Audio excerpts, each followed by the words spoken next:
The bullet grazed past Catherine Zimmerman's shoulder so close she felt the heat of it through her winter coat, and her horse reared in panic, hooves scrambling at the edge of the snow-covered cliff. She tried to rein him in, tried to calm the terrified animal with words that came out in white puffs of frozen breath. But another shot cracked through the January air, and the gelding twisted violently to the side. Catherine felt herself sliding, felt the saddle leather slip away from her grip, and then there was nothing beneath her but empty space and the howling wind of the Montana Territory highlands. The world spun in a blur of white and gray and the dark shapes of pine trees far below. She did not even have time to scream before the snow swallowed her whole. The fall lasted forever and no time at all. She hit the steep embankment and tumbled, the deep powder cushioning her body but disorienting her completely. Sky and earth became one churning mass of cold. She rolled and slid and finally came to rest, buried up to her chest in a drift so deep she could barely move her arms. Everything hurt. Her ribs ached, her left ankle screamed in pain, and when she tried to draw breath, the cold air knifed into her lungs. Above her, perhaps 60 feet up the cliff face, she could hear shouting. The men who had been chasing her were still up there, their voices carrying down through the crystalline winter air. Catherine forced herself to stay still, to not cry out despite the pain. They had already killed her brother. She would not let them finish what they started. The snow was so deep around her that she felt entombed in it. She tried to pull herself free, but her ankle would not support any weight, and she sank deeper with every movement. Panic started to claw at her throat. She was going to freeze to death down here, or suffocate in the snow, and no one would ever know what had happened to her. Her family's ranch would fall into the hands of the very men who had murdered James, and everything her parents had built before the fever took them would be lost. She heard hoofbeats above, moving away. Maybe they thought she was dead. Maybe they would leave, and she could figure out a way to survive this. But as the sound of the horses faded, Catherine realized that survival seemed impossible. She could not feel her fingers anymore despite her gloves, and her teeth were chattering so hard her jaw hurt. The sun was already starting to sink toward the western peaks, and nightfall in the Montana mountains in January meant certain death. That was when she heard the other horse. The sound came from her right along the narrow valley floor where she had landed. Catherine turned her head as much as she could, squinting through the snow that clung to her eyelashes. A rider was approaching slowly, carefully, his horse picking its way through the deep drifts. For a moment her heart seized with fear. Had one of them come back to make sure she was dead? But as the rider drew closer, she could see this was not one of the men who had chased her. He sat differently in the saddle, moved with a different kind of grace. He wore a heavy sheepskin coat and a wide-brimmed hat pulled low against the cold, and even from a distance she could see the concern in his posture as he took in the scene. The disturbed snow on the cliff face above, the absence of tracks leading away from where she was buried. He dismounted in a smooth motion and waded through the snow toward her, and Catherine finally got a good look at his face. He was young, perhaps 25 or 26, with dark hair that curled slightly at his collar and eyes the color of storm clouds.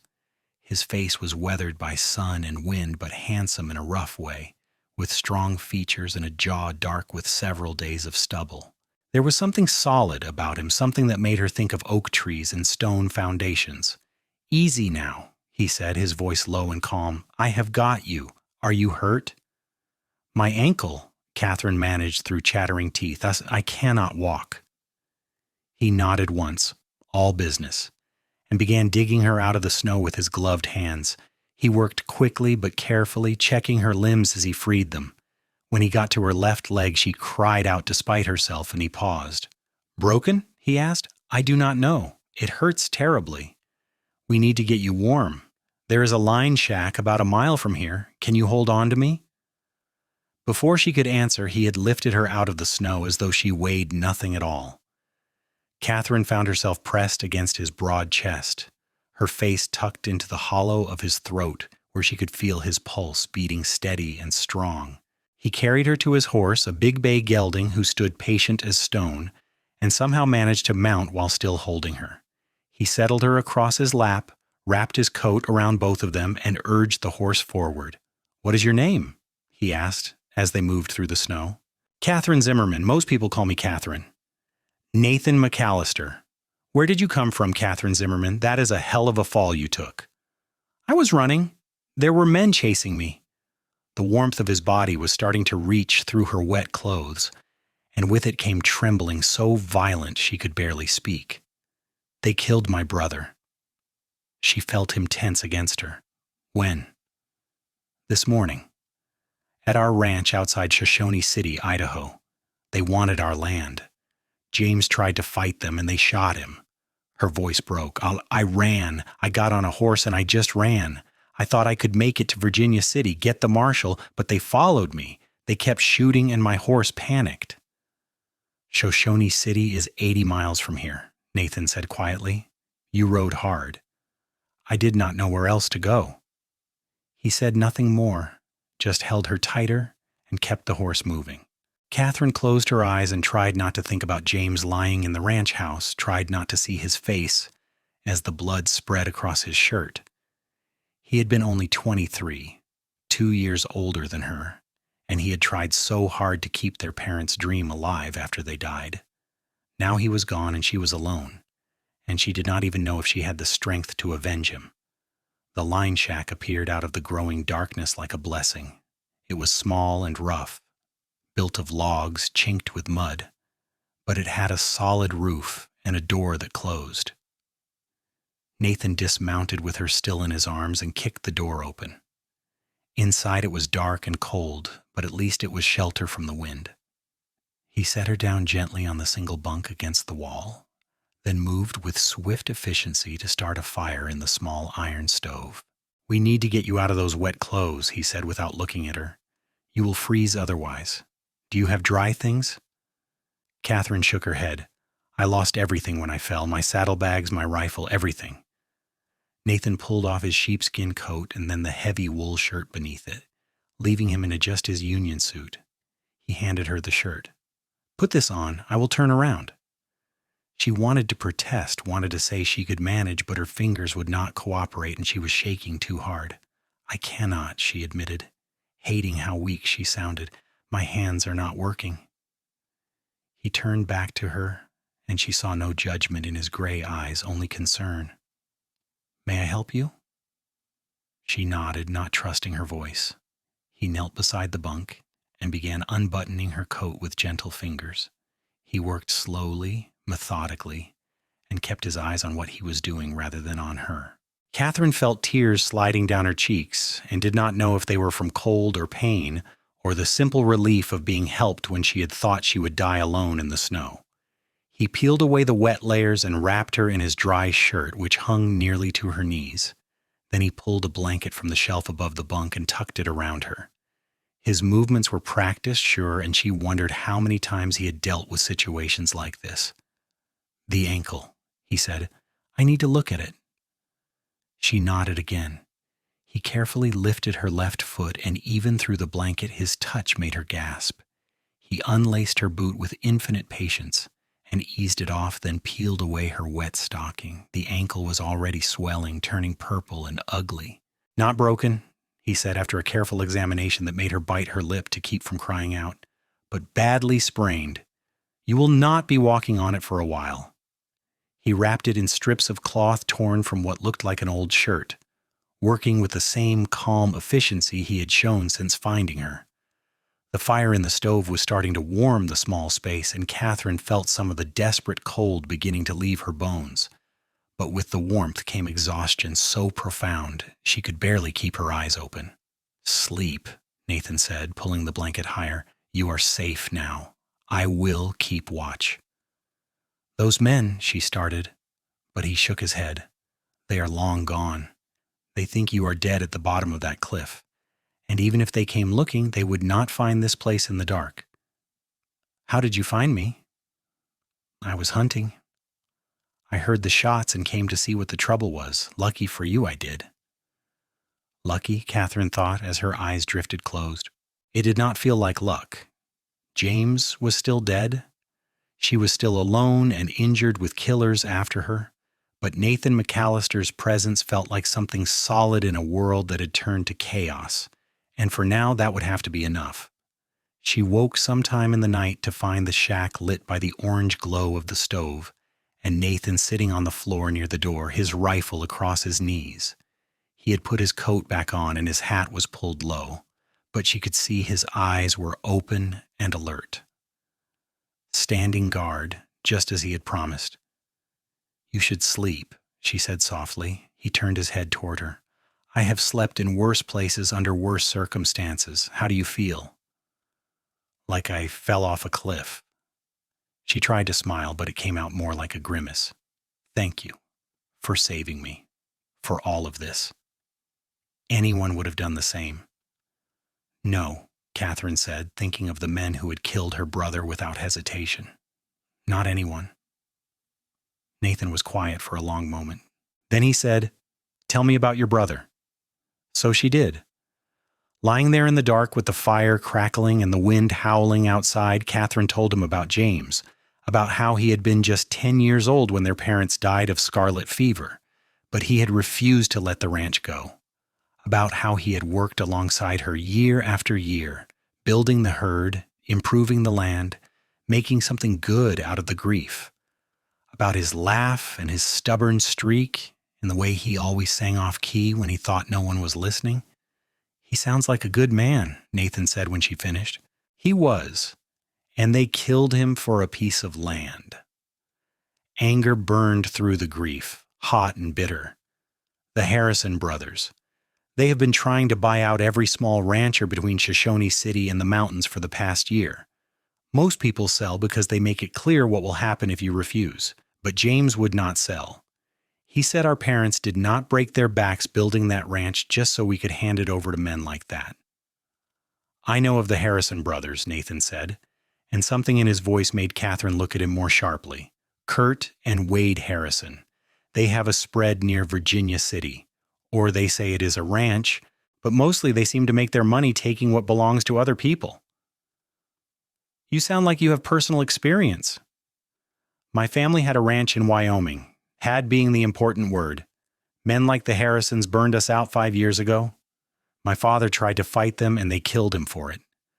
My mother and sisters went back east to live with relatives. I've been working my way from place to place ever since, taking jobs where I can find them." "I am sorry," Catherine said softly. He shrugged, but she could see the tension in his shoulders. It is the way of things out here sometimes. The strong take what they want, and the law is too far away to stop them. So what do we do? What do I do? Even if I could walk, even if I could get to a marshal, what proof do I have? I did not actually see which one of them pulled the trigger. They will say it was self-defense or that James drew first or any number of lies. "You get your ranch back," Nathan said simply. "You heal up, and you go home, and you make sure they do not profit from what they did." "How? I am one woman with a sprained ankle and no proof of anything. You are not one woman anymore. You have me." Catherine stared at him in the firelight. "You do not even know me. Why would you risk yourself for my fight?" Nathan met her eyes steadily. "Because 5 years ago, when my father was dying, he asked me to promise him something. He said, 'Do not let anger make you stupid, but do not let fear make you weak either.' He said, if I ever got the chance to stand between people like the Harrisons and someone they wanted to hurt, I should take that chance. I have been waiting a long time to keep that promise." Something in Catherine's chest tightened. She had been alone for so long. Even before James died, she had felt the weight of the ranch and the danger pressing down on both of them. Now this stranger was offering to stand with her, and she did not know whether to feel grateful or guilty for dragging him into her mess. "I do not want you to die for me," she said.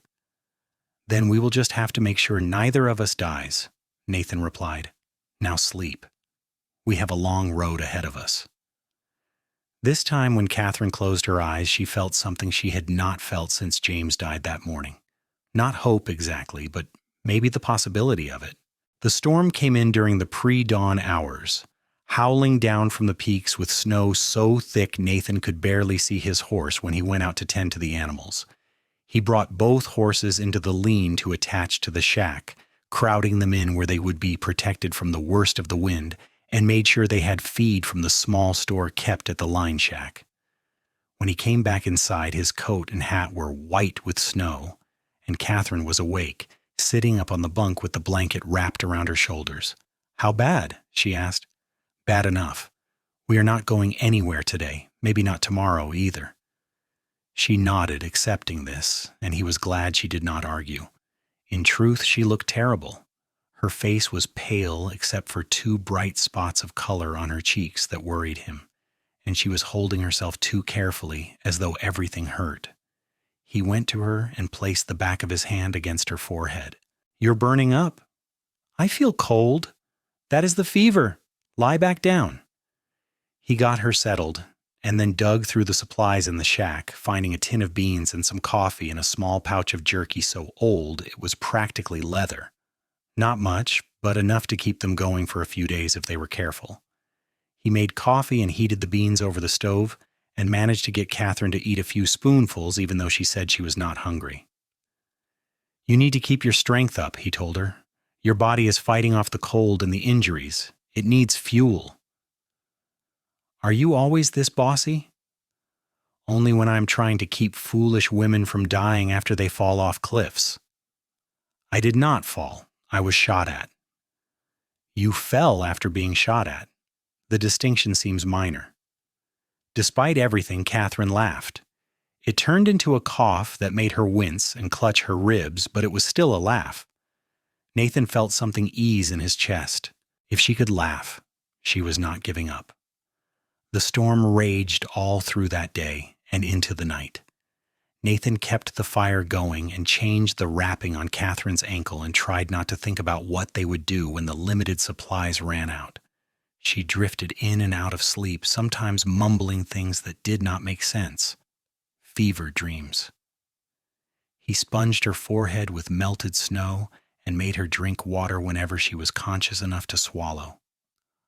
On the second day, the storm began to break. The wind died down and the snow thinned to occasional flurries. Catherine's fever broke that afternoon, leaving her weak but clear-headed. She watched as Nathan moved around the small space, and he was aware of her eyes following him with an intensity that made him self-conscious. "You are good at this," she said finally. "Taking care of people." "I have had practice. After my father died, I worked as a trail hand for a few years. You learn to doctor animals and men both when you are out on the range for months at a time." "Is that what you were doing up here? Working cattle?" Nathan hesitated, then decided she deserved honesty. "I was scouting for the Lazy J Ranch down in the valley. They have been losing cattle to rustlers, and they hired me to track them. I found their camp 2 days ago up in the high country. I was heading back to report when I heard those shots."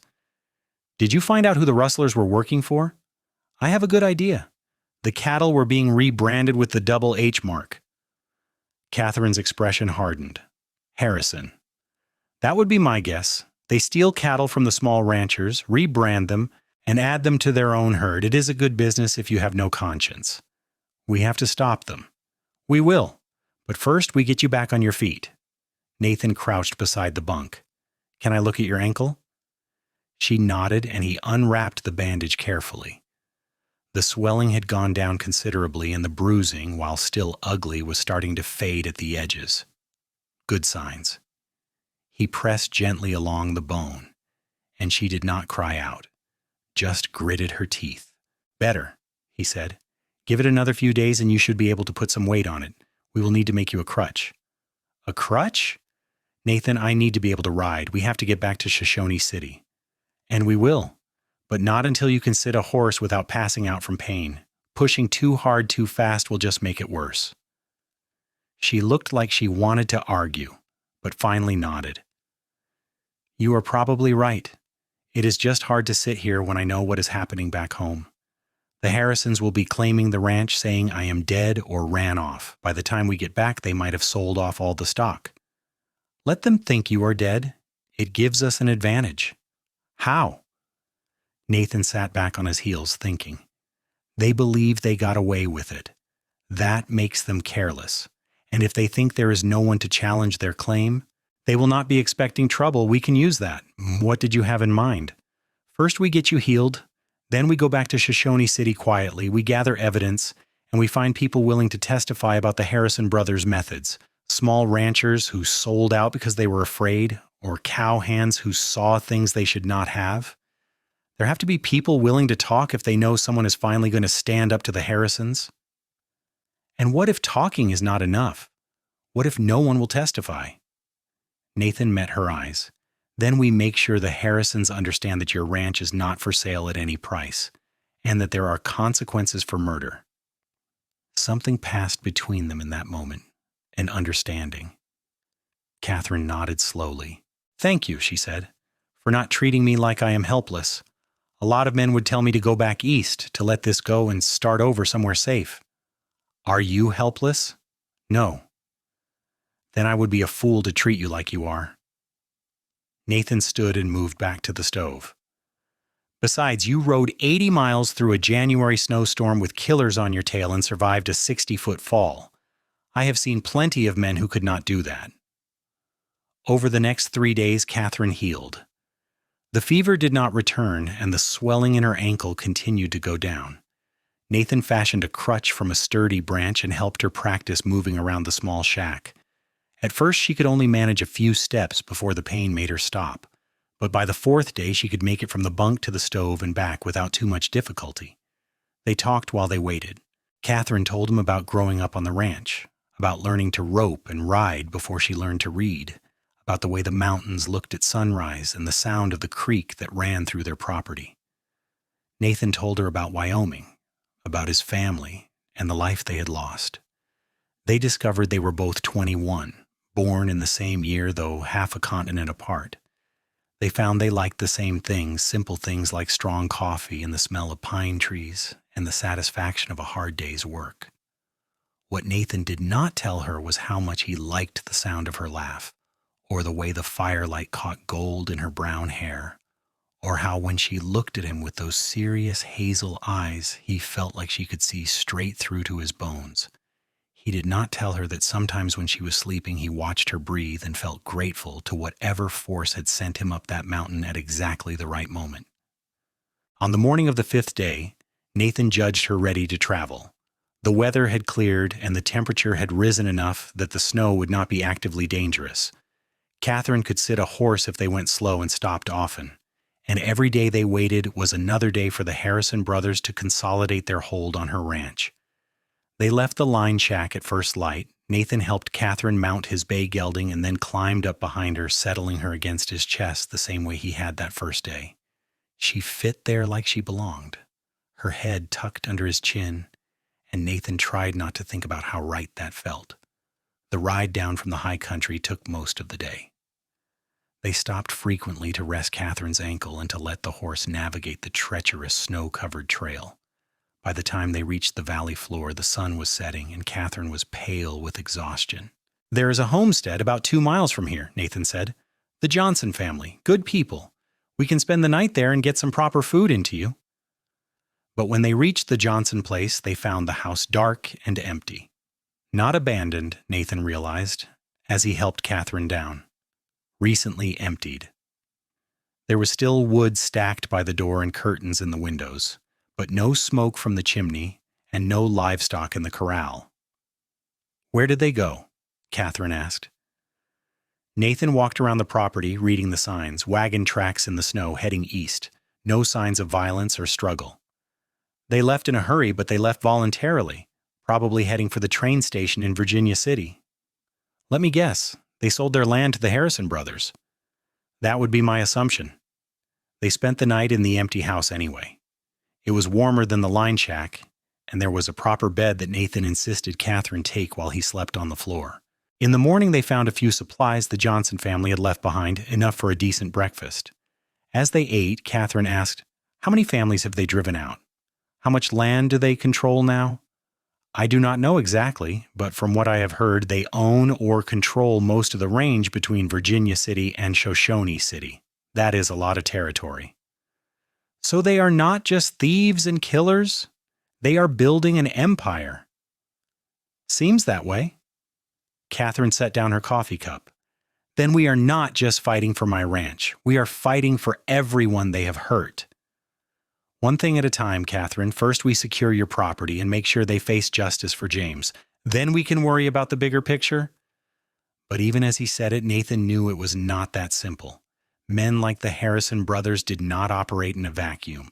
They had money and influence and probably the tacit support of other powerful ranchers who liked the way they cleared out the small operators. Taking them down would mean taking on a whole system. It was the kind of fight that could get them both killed. He looked at Catherine across the rough wooden table and saw the determination in her face, the set of her jaw that said she was not going to back down no matter what the cost. And Nathan knew that he was in this now, not just because of his promise to his father, but because of her. Somewhere in the last 5 days, Catherine Zimmerman had become important to him in a way that went beyond helping a stranger in need. That realization should have scared him.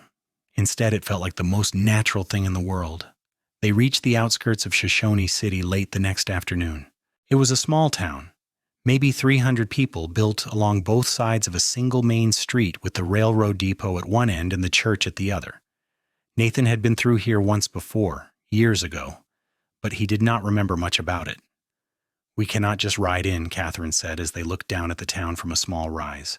If the Harrisons have men here, they will see me. Where is your ranch from here?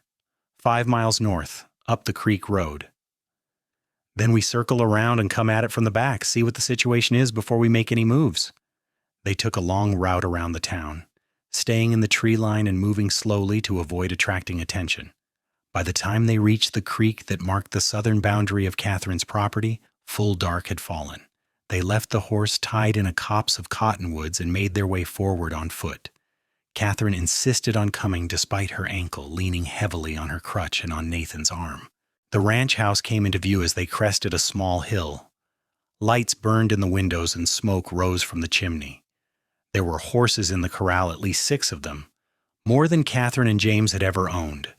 And as they watched, the front door opened and 2 men came out onto the porch. Even from a distance, Nathan could see they were cut from the same cloth. Big men, both of them, with the kind of swagger that came from never being challenged. They stood on the porch smoking cigarettes and laughing about something, and Nathan felt Catherine go rigid beside him. "The one on the left," she whispered. "That is Kurt Harrison. I would know him anywhere. He is the one who came with his men that morning. He is the one who shot James." Nathan studied the men. Kurt Harrison had a cruel face, all hard angles and small eyes. His brother Wade was bigger but softer, with a belly that spoke of too much beer and too many easy meals. They looked comfortable on Catherine's porch, like they owned the place, because they thought they did. "We should go back to town," Nathan said quietly, "and find the marshal, tell him what happened." But Catherine shook her head. "The marshal is Ben Taylor. He has been on the Harrison payroll for years. Everyone knows it. He will not help us." "Then we go to Virginia City, find a territorial marshal or a judge." "That is 3 days' ride. By the time we get back, they could have filed papers and made it official. We need to act now." Nathan turned to look at her. "Catherine, I know you want justice, but walking in there tonight will just get us killed. We need a plan." "I have a plan. We go down there and I tell them I am not dead. I tell them this is still my property and they need to leave. If they refuse, we have witnesses to their threats." "What witnesses?"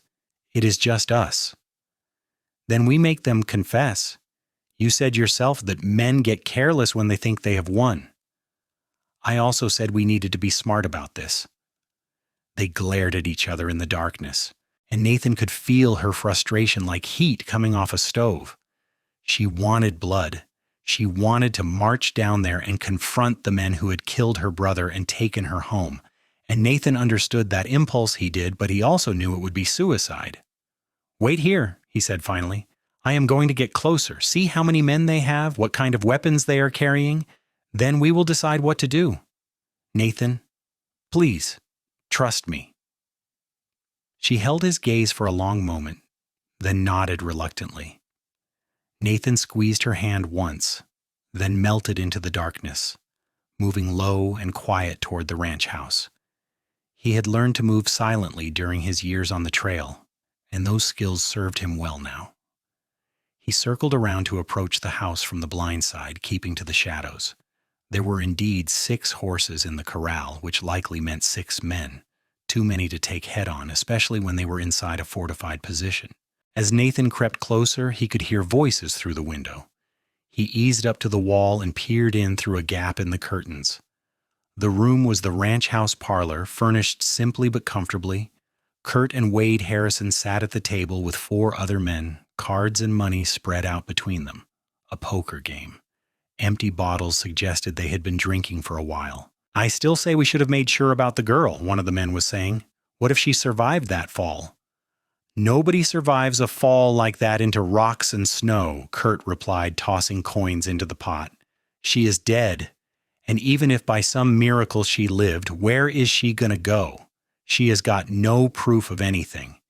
It is our word against hers, and we outnumber her 6-1. Still seems sloppy.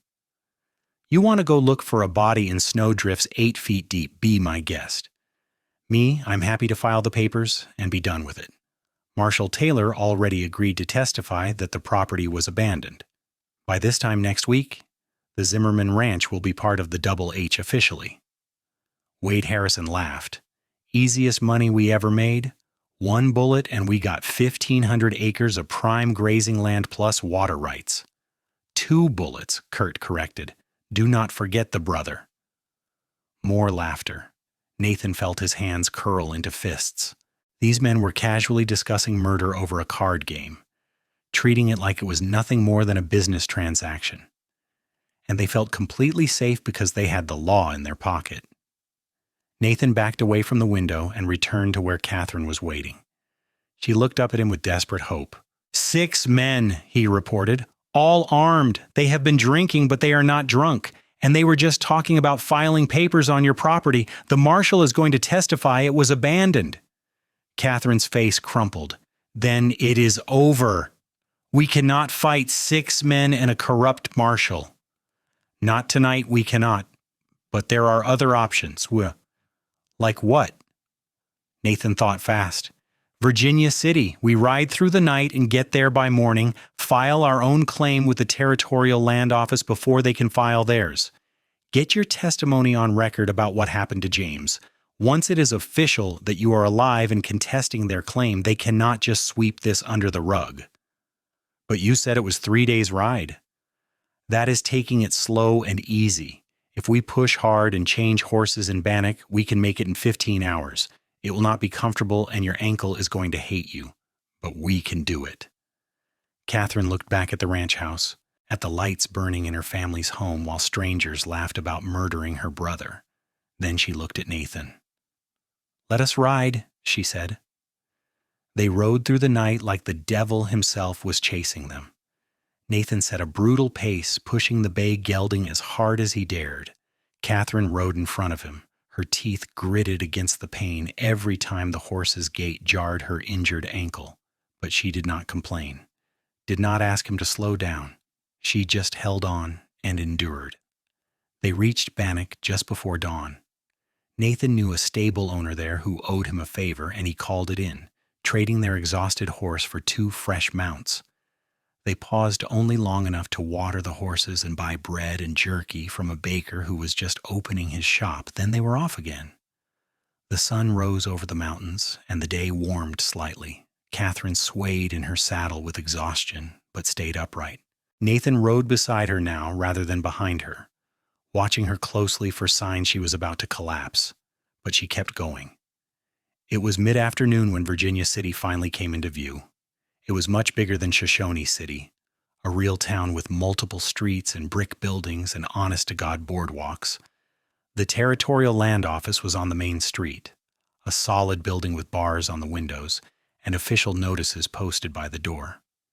Nathan helped Catherine down from her horse, and she leaned on him heavily as they climbed the steps. Inside, a clerk looked up from his desk with a bored expression that sharpened when he saw Catherine state. "Miss, do you need a doctor?" "I need to file a claim," Catherine said, "on the Zimmerman ranch outside Shoshone City, my ranch, and I need to report a murder." The clerk blinked. "Perhaps you should sit down." What followed was 2 hours of bureaucratic hell. Catherine had to tell her story 3 times to 3 different officials, each one more skeptical than the last. But Nathan had learned a few things during his years drifting, and one of them was how to navigate the system. He knew which forms to demand, which officials to flatter, and which to bully. And most importantly, he knew that everything was meaningless without documentation. "I need a certificate of claim," he told the head clerk, a thin man with spectacles and ink-stained fingers.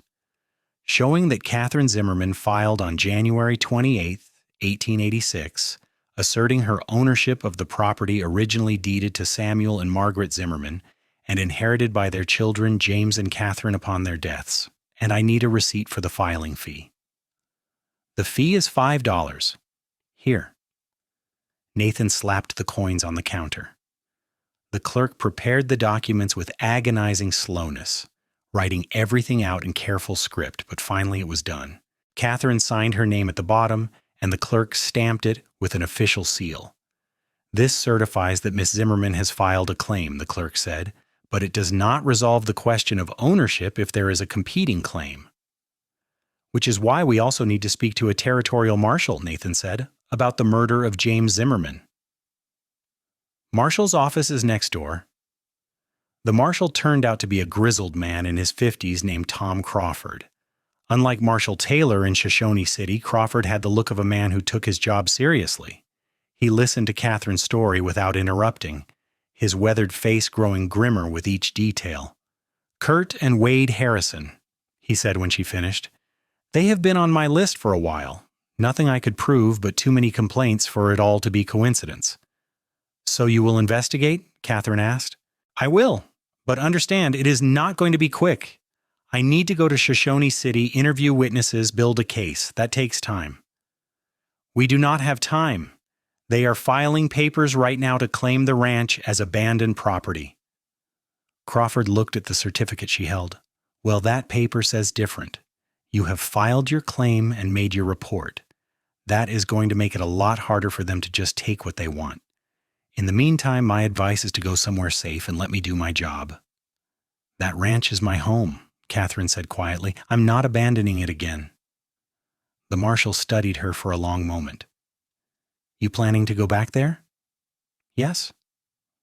"Against 6 armed men?" "If that is what it takes." Crawford looked at Nathan. "You with her in this?" "I am." "You understand you could both get killed?" "We understand," Nathan said. "But running is not an option." The marshal sighed. "Young people, always so eager to be heroes." But his tone was not unkind.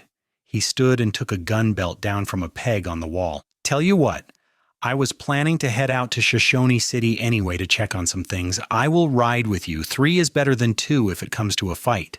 And having a territorial marshal present might make the Harrisons think twice about doing anything stupid." Catherine's eyes filled with tears. "Thank you." "Do not thank me yet. Let's see if we can all survive this first." They spent the night in Virginia City at a boarding house. The landlady took one look at Catherine and insisted on drawing her a bath and bringing her a hot meal. Nathan paid for 2 rooms but spent most of the night sitting in the hallway between them, his rifle across his knees, watching the stairs. In the morning they set out again, this time with Marshal Crawford riding alongside them. The marshal was a taciturn man who spoke little but seemed competent. He rode well and kept his rifle within easy reach, and Nathan felt slightly better knowing they had backup. They reached Shoshone City in the evening of the second day. Instead of going directly to the ranch, they went to the local land office to see what papers, if any, the Harrison brothers had filed. The clerk, a nervous young man who kept looking at Marshal Crawford with wide eyes, pulled out the file. "They filed yesterday," he reported. "Claiming abandonment and squatters' rights since no heir came forward, it is pending approval. Catherine slapped her certificate down on the counter. It is no longer pending. I am the heir and I am here. That claim is invalid. The clerk looked at the paper, looked at her, and swallowed hard. I will need to note this in the file. There will have to be a hearing to resolve the competing claims. How long? Crawford asked. Usually a few weeks, but given the circumstances, I can request an expedited hearing. Maybe a week? Make it happen, the marshal said. They left the land office as the sun was setting. Marshal Crawford turned to Catherine and Nathan. What now? He asked. Now we go to the ranch, Catherine said, and we tell the Harrison brothers to get off my property. The ride out to the ranch felt different this time. Catherine was no longer running and hiding. She was riding towards something, not away from it. She sat straighter in the saddle despite her ankle, and Nathan could see the steel in her spine. When they reached the property line, they paused. Lights still burned in the ranch house windows, more horses in the corral. Business as usual for the men who thought they had gotten away with murder. Stay behind me, Crawford said. Let me do the talking. They rode up to the house in a line, 3 horses moving at a walk. The front door opened before they reached the porch and Kurt Harrison stepped out, Wade right behind him. In the lamplight spilling from the house, Nathan could see Kurt's face clearly, the shock, the anger, and underneath it all, fear. Catherine Zimmerman, Kurt said slowly, you are supposed to be dead. Disappointed? Catherine asked coldly. Surprised. That was quite a fall. His eyes moved to the marshal. Crawford, what brings you out here? Miss Zimmerman came to my office in Virginia City with some interesting allegations. Seems she thinks you and your boys murdered her brother and tried to kill her too. Thought I should come down and investigate. Wade Harrison stepped forward. That is ridiculous. We were not anywhere near here when James Zimmerman died. Got witnesses who will say so. I am sure you do, Crawford said mildly. Funny thing, though. Miss Zimmerman filed her claim on this property yesterday in Virginia City. Makes your abandonment filing a little premature, does it not?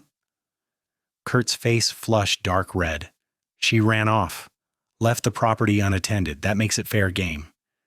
She was running from your men who were shooting at her, Nathan said. Kind of hard to attend to a property when you're dodging bullets. And you are? Kurt asked, his eyes narrowing. Nathan McAllister, a friend. Never heard of you? That's about to change.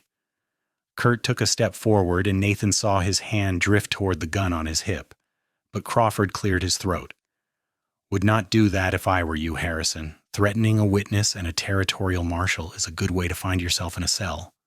We have not threatened anyone. Not yet, but the night is young. Crawford dismounted and pulled a paper from his coat. This is a notice that your claim on this property is being contested. There will be a hearing in 1 week to determine ownership. Until then, you and your men need to vacate. Like hell we will. That is your choice. But if you are still here in the morning, I will arrest you for trespassing. On whose authority? Crawford tapped the badge on his chest. This authority. Now you can leave quietly, or I can deputize a few men in town, and we can have a disagreement about it. Your choice. For a long moment, nobody moved. Tension crackled in the cold night air. Nathan kept his hand near his gun, watching Kurt Harrison's eyes. The man was weighing his options, calculating whether he could get away with gunning down a marshal. Finally, Wade put a hand on his brother's shoulder. Come on, it is not worth it. We will get a lawyer, fight this proper in court. Kurt shook him off, but stepped back. Fine, we will go. But this is not over, Zimmerman, not by a long shot. No, Catherine agreed. It is not. I am going to see you hang for what you did to my brother. Kurt's smile was ugly. Prove it. It took an hour for the Harrison brothers and their men to saddle up and ride out. They took their time about it, making a show of their displeasure. But they left. Nathan stood on the porch with his rifle cradled in his arms, watching them go. Marshal Crawford stood beside him, equally alert. When the last set of hoofbeats faded into the distance, Catherine came out of the house. She had been inside checking the damage, seeing what the Harrisons had taken or destroyed. Now her face was tight with fury. They went through everything, she said. All of my mother's things, my father's papers, looking for something to use against us or just being cruel, I do not know. And they burned James's clothes, just threw them in the stove like they were nothing. Nathan put his arm around her shoulders and felt her shaking. Not with fear this time, with rage. We will make them pay for it, he said quietly. I promise you that. Marshal Crawford cleared his throat. I am going to ride back to town and send some telegrams, get statements from people who might know something about the Harrison brothers' operations. But I will be back in the morning with a couple of deputies. You should not be out here alone. We will be fine, Catherine said. This is my home. I am not afraid to defend it. After the marshal left, Nathan helped Catherine clean up the mess the Harrisons had made. It was worse than he had expected. They had not just searched, they had vandalized, furniture broken, pictures torn, food stores ruined. It was a message. This is what we do to people who cross us. But they had not expected Catherine to survive, and they had not expected her to fight back. That was their mistake. Where do you want me to sleep? Nathan asked when the cleanup was done and midnight was approaching. Catherine looked at him for a long moment. My brother's room is empty. You can sleep there. He nodded and turned to go, but she caught his hand. Nathan, thank you for everything. I would be dead without you. You are stronger than you think, he said. You would have found a way? Maybe, but I am glad I did not have to find out. She hesitated, then stood on tiptoe and kissed his cheek. It was brief, chaste, nothing improper, but Nathan felt the touch burn like a brand. Good night. Good night, Catherine. He lay awake in the narrow bed in James's room, staring at the ceiling and thinking about everything that had happened in the past week. A week ago, he had been a drifter with no ties and no purpose beyond the next job. Now he was tangled up in a fight that was not his, defending a woman he barely knew against men who would kill them both without hesitation. He should have been terrified. Instead, he felt more alive than he had in years. The week before the hearing was tense. Marshal Crawford returned with 2 deputies, and they set up a rotation, making sure someone was always watching the ranch. The Harrison brothers did not return, but Nathan saw their men riding the boundaries of the property, watching, waiting. The threat hung in the air like smoke. Catherine threw herself into the work of restoring the ranch. She could not do heavy labor with her ankle still healing, but she could plan and organize and make lists. Nathan found himself taking orders from her and discovered he did not mind at all. She had a good head for the business side of ranching, knew exactly what needed to be done and in what order. My father always said the difference between a successful ranch and a failed one was attention to detail, she told him, as they sat at the kitchen table one evening, going over accounts. He made me learn the books before he taught me to rope. Said any cowhand could learn to work cattle, but not everyone could learn to manage money. Smart man. He was. I miss him. Miss them both. She looked out the window at the darkening sky. Sometimes I wonder what they would think of all this. Whether they would be proud that I'm fighting or disappointed that I let it get this bad in the first place. You did not let anything get this bad. The Harrison brothers did this. You are just dealing with what they started. I should have seen it coming. Should have made James sell when we still could have gotten a fair price. You are not responsible for other people's evil. Catherine. She smiled sadly. Maybe not, but I am responsible for what I do next. Nathan reached across the table and covered her hand with his. Then let us make sure what you do next is the right thing. She turned her hand over so their palms pressed together. Her fingers were rough from work, scarred from rope and thorns and a lifetime of hard labor. To Nathan, they felt perfect. Nathan, she said softly, what happens after the hearing? Assuming we win and the Harrisons are arrested and everything works out the way it should, what then? What do you mean? I mean you. You have no ties here. You said yourself you have been drifting for years. When this is over, will you drift on again? The question hung between them. Nathan looked at their joined hands, at the woman sitting across from him with firelight catching gold in her hair. He thought about leaving. about saddling up and riding out the way he always did when a job was finished, about going back to the empty life he had been living for the past 5 years. The thought made him feel hollow. I could stay, he said carefully, if there was a reason to. Would I be reason enough? Her voice was barely above a whisper, but the words hit Nathan like a physical force. He stood, still holding her hand, and pulled her gently to her feet. Her injured ankle made her unsteady, and she swayed against him. He steadied her with his free hand on her waist. "Catherine," he said, "I know this is fast. We have only known each other a week, but I have spent the last 5 years feeling like I was just passing time, waiting for something. And then I found you in that snowdrift, and I think maybe I found what I was waiting for." "I feel the same way," she said. "Is that foolish? To feel this strongly, this quickly? I do not know. But if it is foolish, I am willing to be a fool." He kissed her then, soft and careful, giving her time to pull away if she wanted. But she did not pull away. She rose up to meet him, her hands coming up to frame his face, and kissed him back with the intensity that stole his breath. When they finally broke apart, both breathing hard, Catherine was smiling. It was the first real smile Nathan had seen from her since he pulled her out of the snow, and it transformed her face. "Stay," she said. "Please help me rebuild this place. Help me make it into something my parents would be proud of. Help me make a life here." "I will," Nathan promised, "for as long as you want me." "Then you had better plan on staying a very long time." They kissed again, and this time it was slower, deeper, full of promise. Outside, the wind howled down from the mountains, and the world was cold and dangerous. But inside the ranch house, by the warmth of the fire, Catherine and Nathan held each other and dared to imagine a future. The hearing was held in the Shoshone City Courthouse, a small building that also served as the town meeting hall. The room was packed.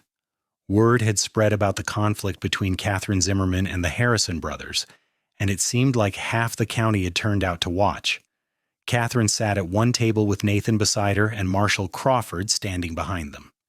Across the aisle, Kurt and Wade Harrison sat with a lawyer they had brought in from Helena, a slick man in an expensive suit who smiled like a snake.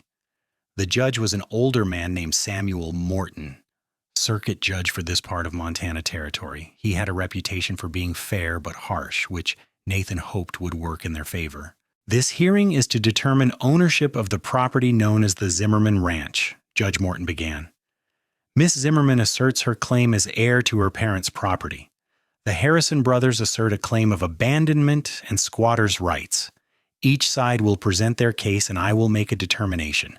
Miss Zimmerman, you may begin." Catherine stood, leaning slightly on the table for support. Her ankle was much better, but still not fully healed. She looked small and young standing there alone, but her voice was strong and clear when she spoke. "Your Honor, the property in question has been in my family for 15 years. My parents, Samuel and Margaret Zimmerman, homesteaded it in 1871 and received a legal deed in 1876 after proving their claim.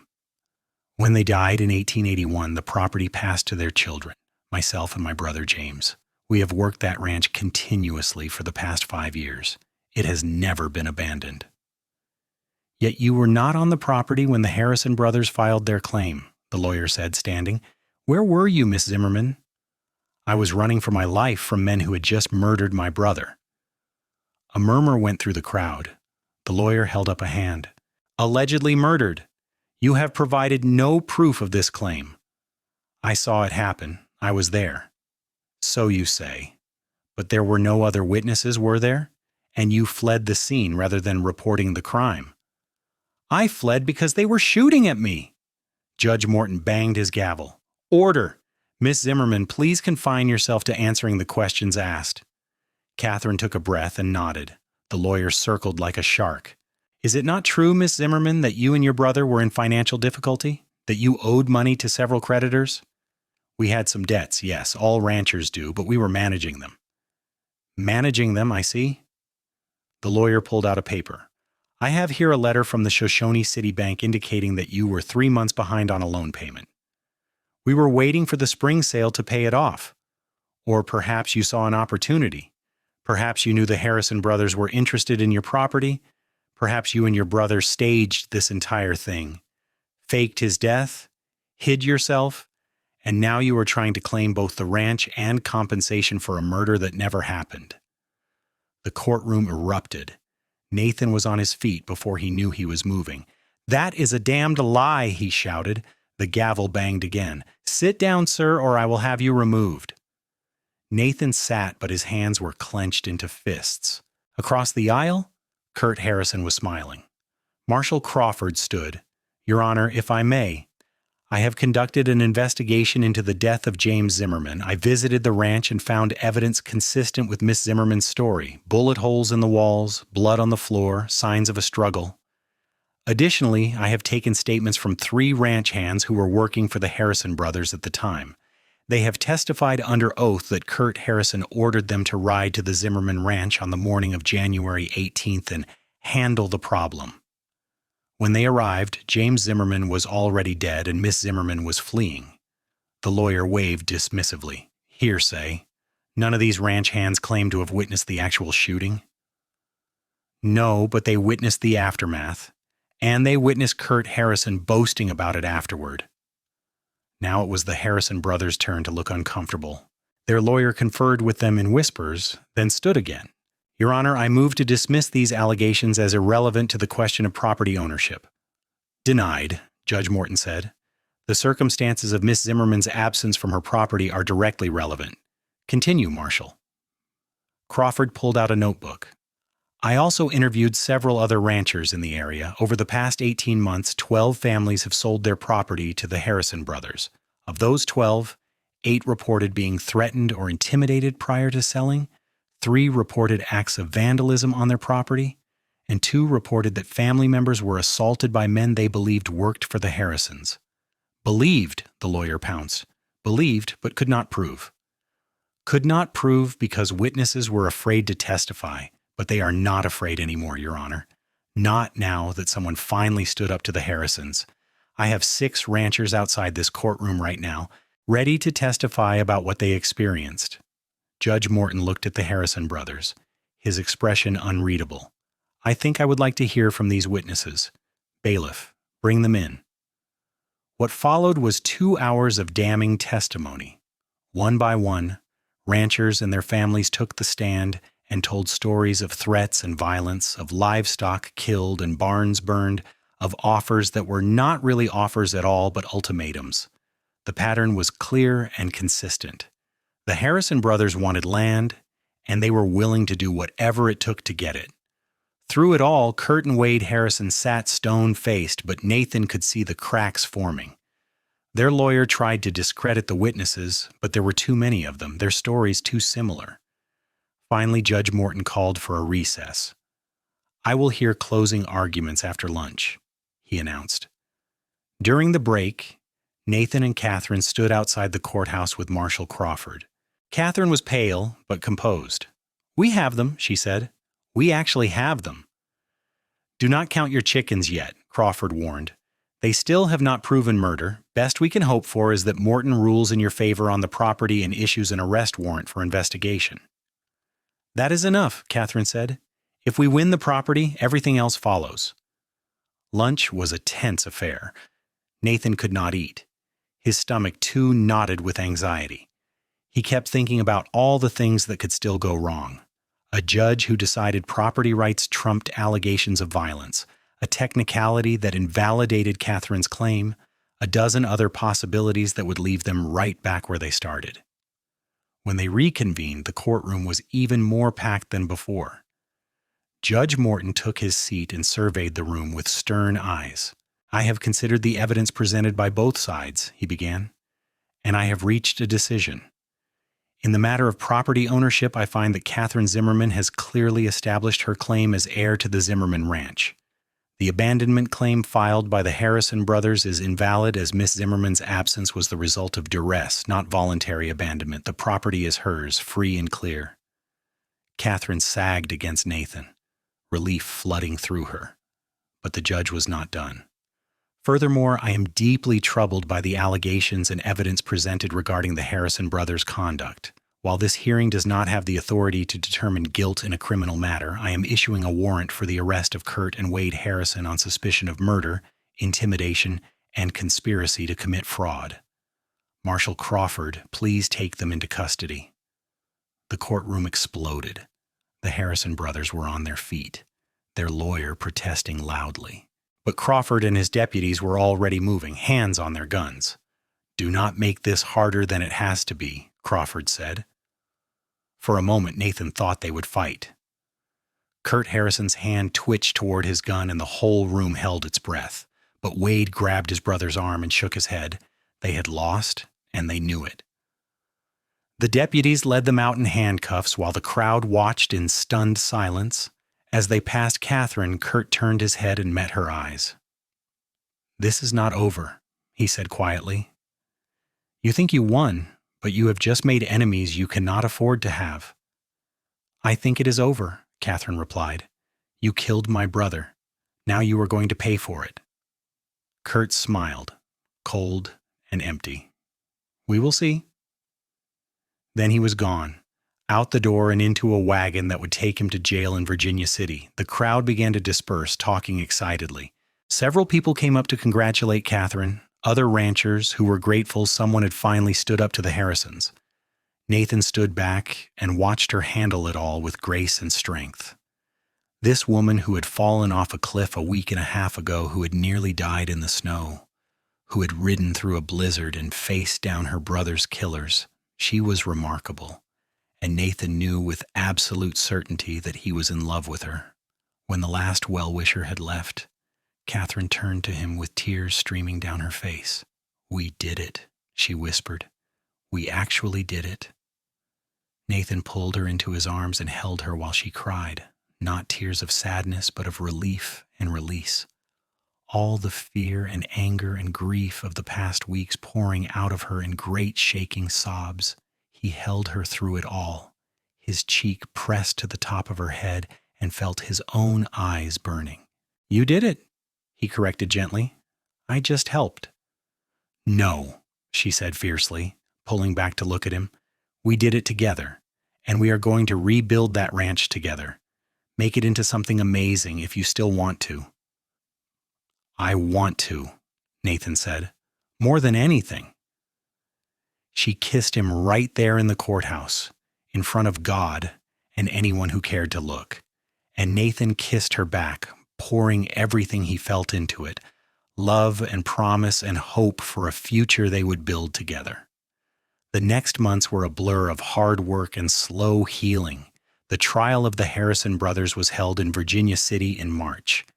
Nathan and Catherine both testified, as did the ranch hands and other victims. The evidence was overwhelming.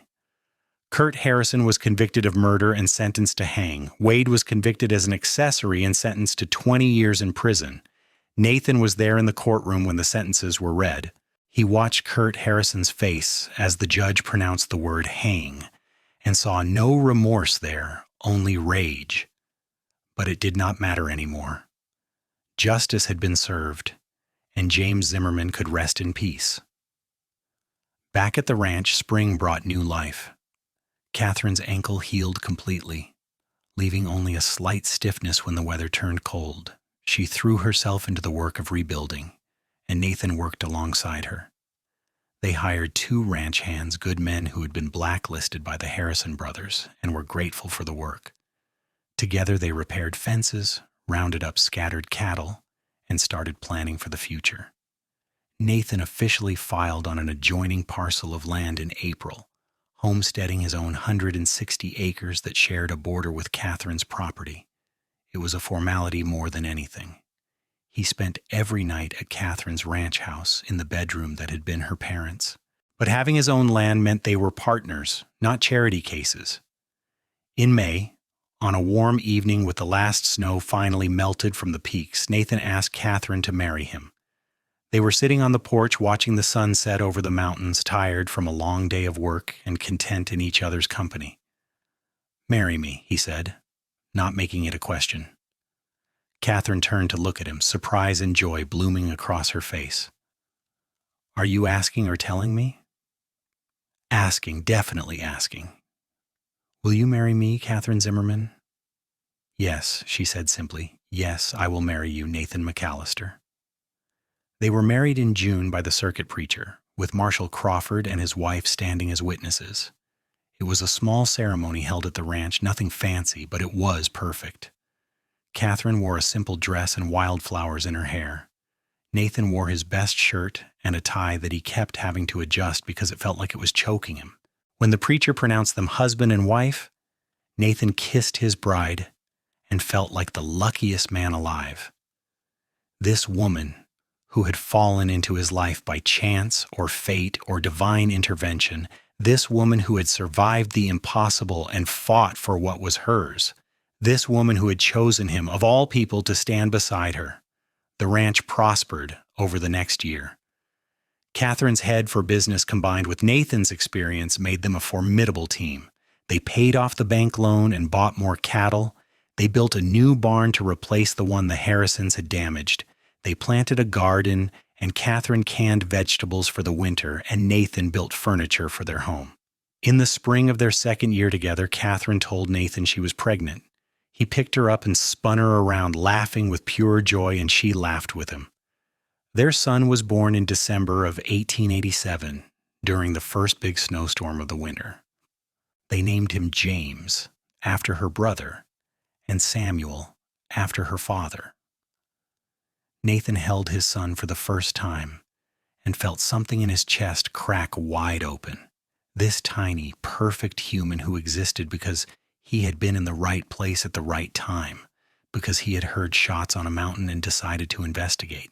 This child who would grow up on this ranch with mountains in his backyard and parents who loved each other fiercely. Thank you, he whispered to Catherine as she lay exhausted in their bed. For what? For falling off that cliff, for surviving, for letting me carry you up and into my life. She laughed, soft and tired. Thank you for finding me, for not riding past, for being exactly who you are. Their daughter was born 2 years later, in the summer of 1889. They named her Margaret after Catherine's mother. She had her mother's brown hair and her father's gray eyes, and from the moment she could walk, she was following Nathan around the ranch, demanding to help with everything. The ranch grew. They added more land, buying out the property of families who wanted to move on, but they never pressured anyone, never used the tactics the Harrison brothers had employed. They offered fair prices and shook hands and earned a reputation as good people to do business with. Other things changed too. Shoshone City got a new marshal after Ben Taylor was removed for corruption. The railroad extended a line closer to their property, making it easier to ship cattle to market. Montana achieved statehood in 1889, and with it came more law and order, more accountability. But through all the changes, the ranch remained a constant. Catherine and Nathan worked it together, raised their children there, built a life that was good and solid and real. On a cold January morning in 1896, exactly 10 years after Catherine had fallen off that cliff, Nathan woke before dawn. He slipped out of bed carefully so as not to wake Catherine and went to stand on the porch, watching the sun rise over the mountains. So much had happened in 10 years, so much had changed, but the mountains remained eternal and unchanging, witness to everything. He heard the door open behind him, and Catherine's arm slipped around his waist. She rested her head against his back and sighed. Could not sleep, she asked, just thinking. It has been 10 years. I know. Do you ever wonder what would have happened if you had ridden past that day? If you had not stopped to investigate those gunshots? I try not to. The idea of a world where I never found you is too terrible to think about. She came around to face him, her hands still linked behind his back. At 31, she was more beautiful than ever, her face showing laugh lines and sun damage and the wear of a hard life lived well. I think we would have found each other somehow, she said. I think we were meant to be. You believe in fate? I believe that sometimes the universe puts people in each other's paths for a reason. And I believe that we were meant to build this life together. Nathan kissed her as the sun cleared the mountains, painting the snow-covered peaks gold and pink. Behind them, in the house, they could hear their children starting to wake. James would be 8 now, old enough to help with morning chores. Margaret was 6, still young but determined to keep up with her brother. "Come on," Catherine said, tugging his hand. "We have work to do. Cattle to feed, children to raise, a life to live." "Yes, madam," Nathan said with a smile. They went inside together, into the warmth and light and love they had built from nothing but determination and hope. And if sometimes Nathan thought about that day on the mountain, about the gunshots and the fall and the moment he had decided not to ride past, he was only grateful. Because that moment had led to this, to Catherine and their children and the ranch and the life they had built together. To 10 years of marriage and partnership and love that grew stronger with each passing season. To home. 20 more years passed in what felt like the blink of an eye. James grew into a fine young man, tall and strong like his father, with his mother's sharp mind for business. He took over more and more of the ranch operations, running it with the same care and attention to detail his parents had taught him. He married a girl from town, a school teacher named Sarah, and they had 3 children of their own. Margaret married a young lawyer from Virginia City, but she never moved far from the ranch. She and her husband built a house on the northern corner of the property, and her children grew up running between the 2 homes, loved and spoiled by their grandparents. Nathan and Catherine grew old together. His hair turned gray and then white. Her hands became gnarled with arthritis but never stopped working. They slowed down, eventually letting James handle most of the heavy work, but they never stopped being partners. On Catherine's 65th birthday in the summer of 1920, the family threw a celebration. All the children and grandchildren came, and half the county besides. The ranch yard was full of people and laughter and life. Nathan found Catherine standing apart from the crowd, looking out at the mountains the way she so often did. He came up beside her and took her hand, their fingers intertwining as naturally as breathing. "Happy birthday," he said. "Thank you. Though I'm not sure I should be celebrating getting this old. We have earned every year, every gray hair and wrinkle and ache. That we have." She turned to look at him. "No regrets?" "Not a single one." "You?" "Only that we did not have more time. It has gone by so fast, Nathan. Feels like just yesterday you were pulling me out of that snow." "I know. But we made good use of the time we had. Look at all this." He gestured at the crowd, at their children and grandchildren, at the ranch that sprawled around them. "We built something that will last long after we are gone." "We did," Catherine agreed, "together." They stood there hand in hand, watching their family and thinking about the long road that had brought them to this moment, the pain and the struggle and the triumph. The love that had grown from a chance meeting on a winter day into something that had shaped the lives of everyone around them. As the sun set over the mountains, painting the sky in shades of gold and crimson, Nathan McAllister and Catherine Zimmerman McAllister went back to join their family. They ate birthday cake and listened to their grandchildren's laughter and told old stories about the early days of the ranch. And when people asked, as they sometimes did, how they had met, they would smile at each other, and Nathan would say, "I found her in a snowdrift after she fell off a cliff. I climbed down and carried her up, and I have been carrying her with me every day since." And Catherine would correct him gently, the way she always did. "We carried each other. That is the only way it works." And they would be right, both of them, because that was the truth of their love story. Not that he had saved her, though he had. Not that she had saved him, though she had, but that they had found each other in the darkest moment and decided to face everything that came after together. That was the real story. That was what mattered. And it was a story that would be passed down through generations long after the last winter snow had melted from the Montana peaks. The story of the woman who fell and the cowboy who caught her, and the life they built together from nothing but love and determination and an unwavering belief that together they could survive anything. Years later, long after both Nathan and Catherine had passed on peacefully in their sleep, their great-grandchildren would still tell the story. They would point to the mountains where it happened, to the ranch that still bore the Zimmerman name, to the family tree that had grown from that one moment of connection, and they would say, "This is where it all began." On a winter day in 1886, when a woman fell off a cliff into the deep snow below, and a cowboy climbed down and carried her up. And in doing so, they carried each other into a future neither could have imagined. A future full of love and family and a legacy that would endure for generations. That was their happily ever after. Not perfect, never easy, but always worth it.